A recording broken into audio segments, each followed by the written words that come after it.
खवातीन कब्रिस्तान जा सकती हैं फातिहा ख्वानी करने के लिए। दो मसले हैं, एक है कब्रिस्तान जाना, एक है फातिहा ख्वानी करना। फातिहा ख्वानी का मतलब ये होता है सूरतुल फातिहा पढ़कर मुर्दे को बख्श देना, इसाले सवाब कर देना। उसके लिए कब्रिस्तान जाने की जरूरत बैठ के आप यहाँ पर भी कर सकते हैं, यहाँ भी कर सकते हैं। अलबत्ता कब्रिस्तान जाने का एक मकसद ये होता है कि वहां जाकर आपको मौत याद आए कि देखो हम किस तरह जिंदगी गुजार रहे, नतीजा हमारा ये कब्रें हैं। कब्रिस्तान जाने का एक मकसद ये होता है।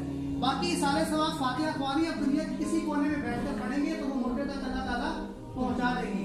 तो अगर कोई खातून है, अगर वो इस नियत से जाना चाहती है कि कब्रिस्तान देखूं, खबरों को देखूं, मौत याद आए, तो आजकल तो मेरा ख्याल से इतना फैशन होता है कि मौत तो याद नहीं रहती, बापर्दा होता है। अगर कोई जाए इस नियत से तो उलमा इजाजत देते हैं, वरना हाजत तो जरूरत नहीं है। इसाले सवाब यहाँ से बैठकर हो सकता है अल्लाह ताला